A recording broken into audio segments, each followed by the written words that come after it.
Everyone, grab the dino എന്ന് പറഞ്ഞ game 3 മിനിറ്റുള്ളിൽ എങ്ങനെയാണ് കളിക്കുന്നത് നോക്കാം. Let's go.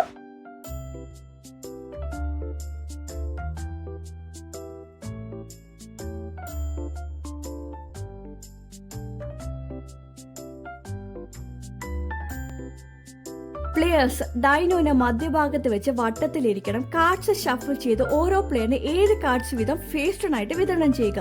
ഓരോരുത്തരും തങ്ങളുടെ സ്റ്റാക്ക് മുന്നിൽ വെക്കുക. എന്നിട്ട് ഏറ്റവും പ്രായം കൂടിയ പ്ലെയർ ആയിരിക്കും കളി തുടങ്ങുന്നത്. തങ്ങളുടെ ടേണിൽ പ്ലെയർ മുകളിലെ കാർഡ് ഫ്ലിപ്പ് ചെയ്ത് തുറന്നു വെക്കണം. ഇങ്ങനെ കളി ക്ലോക്ക് വൈസ് ദിശയിൽ തുടരുന്നു. ഡൈനോനെ ഗ്രാബ് ചെയ്യേണ്ടത് 3 സാഹചര്യങ്ങളിലാണ്. ഒരു ഡൈനോയും അതിന്റെ സോംബി വേർഷനും ഫേസ് അപ്പ് ആയി കാണുമ്പോൾ. കോമറ്റ് കാർഡ് വരുന്ന സമയത്ത് കോമറ്റ് എന്ന് 2 തവണ വിളിച്ച് ഡൈനോയിനെ ഗ്രാബ് ചെയ്യുക. ഇതുപോലെ ലാവ കാർഡ് വന്നാൽ ലാവ എന്ന് 2 തവണ വിളിച്ചും ഡൈനോനെ ഗ്രാബ് ചെയ്യുക. ഈ 3 സാഹചര്യങ്ങളിലും ആദ്യം ഡൈനോനെ ഗ്രാബ് ചെയ്യുന്ന പ്ലെയർ എല്ലാ ഓപ്പൺ കാർഡ്സും സ്വന്തമാക്കി തങ്ങളുടെ സ്റ്റാക്കിന്റെ അടിയിൽ വെച്ച് അടുത്ത റൗണ്ട് തുടങ്ങുന്നു. കളിക്കുന്ന സമയത്ത് ഒരു പ്ലെയർ ഫ്ലിഞ്ച് ചെയ്താൽ, അല്ലെങ്കിൽ തെറ്റായ സമയത്ത് പിടിച്ചാൽ, അല്ലെങ്കിൽ തെറ്റായ വാക്ക് പറഞ്ഞാൽ അവരുടെ സ്റ്റാക്കിൽ നിന്നൊരു കാർഡ് എടുത്ത് കൂടാതെ ബാക്കിയുള്ള തുറന്ന കാർഡ്സും കൂടെ പെനൽറ്റി പോട്ടിലേക്ക് പോകും.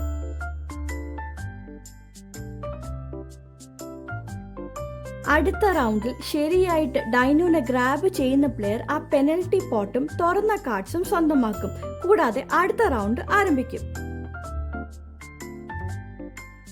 ഒരു പ്ലെയർ തന്റെ അവസാന കാർഡ് ഫ്ലിപ്പ് ചെയ്താൽ അത് ഗെയിമിൽ തുടരാനുള്ള അവസാന അവസരമാണ് ഡൈനോനെ ഗ്രാബ് ചെയ്ത് കാർഡ്സ് വിൻ ചെയ്യുന്നത് വഴി.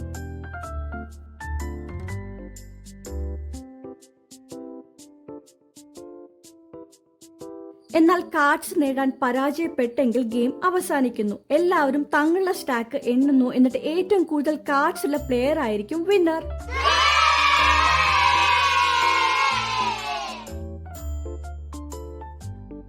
എല്ലാ കാർഡ്സും 2 പ്ലെയേഴ്സിന് തുല്യമായിട്ട് വിതരണം ചെയ്യുക. ഗെയിം പ്ലേ എന്നത് മുമ്പത്തെ പോലെ തന്നെയാണ് കളിക്കേണ്ടത്. ഒരു പ്ലെയർ ഒരു കാർഡ് മാത്രം ബാക്കിയുള്ള സമയത്ത് ഏതെങ്കിലും ഒരു പ്ലെയറിന്റെ തെറ്റ് കാരണം ആ കാർഡ് പെനൽറ്റി പോട്ടിൽ പോയാൽ ഗെയിം ഉടൻ തന്നെ അവസാനിക്കും. അപ്പോൾ എതിരാളിയായിരിക്കും വിന്നർ.